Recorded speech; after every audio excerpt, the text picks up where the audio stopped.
Hey folks, this is Lex here from Bored at Work, and today we have the full review of the iPhone 6. Now this is the base model, this isn't Plus, so we're going to dive in, pretty much give you all our feedback that we received over the weekend with this device, as it was just released last week. So you do have to take everything I say with a grain of salt, but honestly the iPhone 6 really isn't a huge jump from the iPhone 5S. It's more of an enhancement of certain features and of things to come, since we actually don't have all the capabilities that this phone has. So with that said, I'm going to dive into the full review of the iPhone 6 to let you know what we think.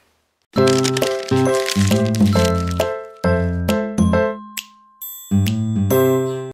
iconic design of the iPhone 6 is definitely making a change of heart with the iPhone 6. And with that said, it's a dramatic shift from the traditional iPhone 5. And that's definitely a big step for Apple, but it's reminiscent of Steve Jobs' last legacy left the company, and more so of Tim Cook's intro into the new Apple. Taking a look at the iPhone 6 exterior, one thing that you have to say is this thing is beyond sexy. I mean, the first impressions of the guy opening up at the store for me and letting me actually hold it, it is a very sexy device. Don't let anyone tell you otherwise, and until you get one in your hands, you guys really have to see this. And this 6.9 millimeters thin profile is more than enough. Apple is definitely taking that whole thinness idea to the max here. I really don't see phones getting any thinner than this and being more functional than iPhone 6. Starting with the back, as there's a lot of changes on the back of the iPhone 6. You do have that 8 megapixel camera with focus pixels, digital stabilization. The Plus has the optical, so different strategy with the camera there with the smaller size. And the two-tone flash. You'll see later on about that camera. It's definitely a highlight of the device. You do have stainless steel Apple logo, which is different, so definitely reminiscent of people complaining about it being scratched off. Then that really shouldn't be an issue anymore. As you can see there at the bottom, you do have the iPhone, the FCC information, everything that really no one cares about other than that iPhone logo. And you do have what seems to be a very similar approach to antennas being embedded in that anodized aluminum body for the iPhone. As you can see there, you do have white. This is a space gray, so depending on what model you have, it definitely will be more apparent. It's definitely a shade of gray rather than the pure white that's on the gold champagne. Moving on the side here, as you can see, you do have the relocated power button, which is usually located up here at the top of the display. And as usual, you do have the SIM card slot. Now with this power button, the placement is perfect. 4.7 is big for Apple, but it isn't big versus the competitors. You have 5.5 inches, you have 5 inches plus and above. So it's actually pretty good for where it's at. It's definitely very similar to the HTC One M8 in terms of size, but placement is definitely different. As you can see there at the bottom, you do have the traditional Apple speaker, the Thunderbolt port, and the 3.5mm headphone jack. Now, rumors have told us that they were going to change things up a bit and make the headphone jack an actual Lightning Thunderbolt port because of the Beats purchase. That isn't the case, and we might see that later on in different models, but as far as we're concerned, we're still able to use basic headphones. Moving on the side here, you do have the newly finished volume buttons. These aren't the same as traditional volume buttons that we come to see from Apple, and they work rather well. I like the space between them so you can actually discern what button you're picking without looking at them. And as well, you do have the coveted silent awake button for the iPhone 6. And at the top, for the first time ever, you do have nothing at the top. Now, as you can see on the front of the display, you have Apple's new curved glass, and it really goes well with the new sides of the new 6. As you can see previously before, the iPhone 5 had square, very angular sides, and that's been really much their motto ever since the 4 line of devices. And with this, you do have a very nice gesture with their new swipe interface and menus. I mean, this isn't new to Android users, but it's definitely new to Apple, so they've kind of adjusted the hardware to go with that. On top of that, the actual screen itself does look rather nice with that curved display. And it's the screen itself, the digitizer has been even reduced from the 5, so it literally looks like the screen is floating on this display. You do have Touch ID at the bottom there, and with this year's model, Touch ID is almost 100% foolproof. I've had no issues with it recognizing my fingerprints, and the angle does not matter. I mean, Apple is really putting a lot of emphasis on Touch ID, and is definitely more apparent in operating the device with Touch ID. And that's pretty much it for the front. I mean, you do have your camera, front-facing, wide-angle lens. You do have the assortment of proximity sensors and things like that. So the front is just bigger display, better Touch ID, and a front-facing camera with curved glass here, and that's pretty much it for the hardware. But I must say again, the bulge in the back of the camera really doesn't affect me at all. People have been moaning about it. The device is 6.9 millimeters thin, folks. There's nothing to complain about. That extra bulge does nothing in holding the device. Overall, definitely great hardware from Apple, and I have no complaints about it whatsoever. With the introduction of the iPhone 6, the new rage has definitely been its 4.7-inch Retina HD display. Now, people have been crying about the fact that Apple really has not raised the PPI at all. It is still 326, which is the same as the 4-inch display on the 5. In my usage throughout this weekend, I've had no issues with the screen. The auto brightness feature has been improved.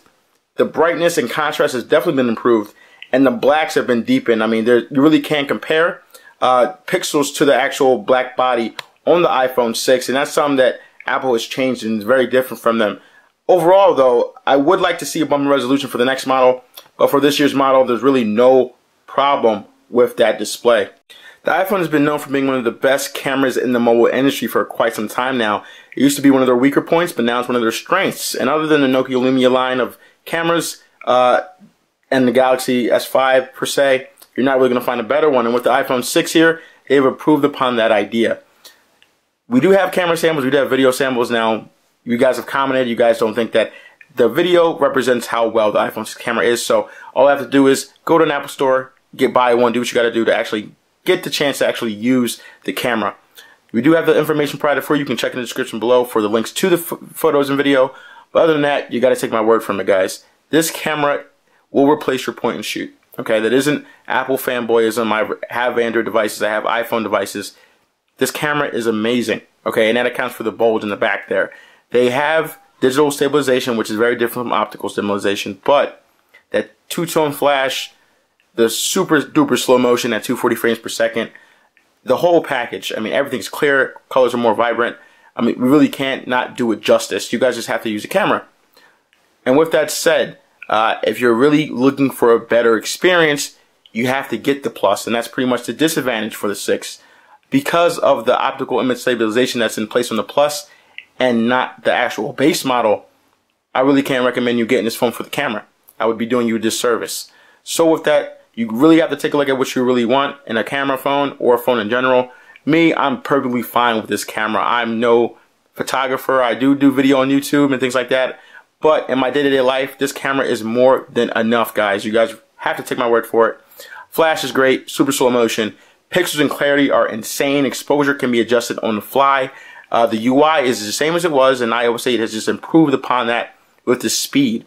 And overall, you guys will be not lacking in any type of enthusiasm over this camera.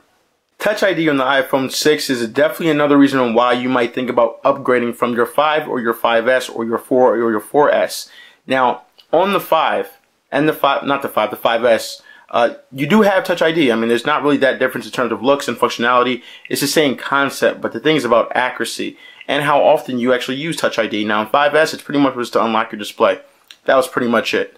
And small minor effects with other things in iTunes and App Store. Now, with the 6 and iOS 8, things have been greatly more integrated with Touch ID.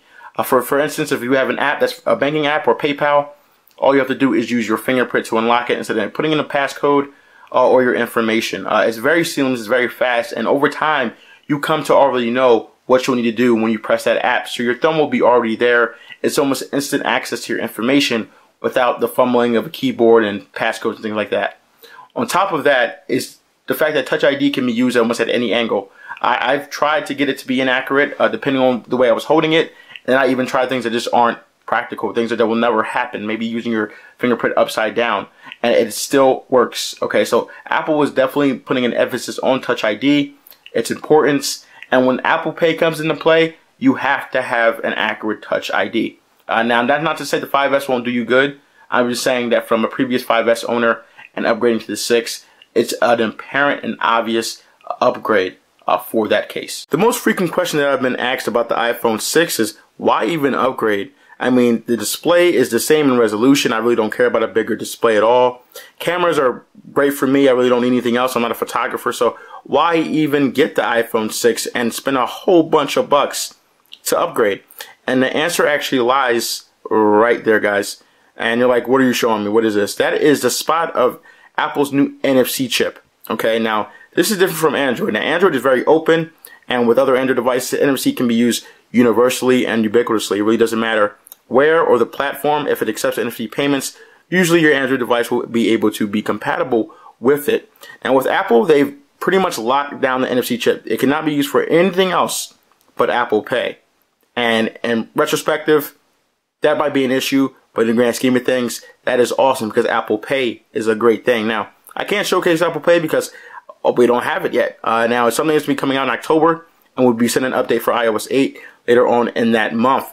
But for now, all we have is demos and things like that, and they're pretty much the consumption of Apple Pay is the fact that you'll be able to pay for things almost everywhere that's big, no-name, McDonald's, Disney, things like that, in the growing times with your fingerprint.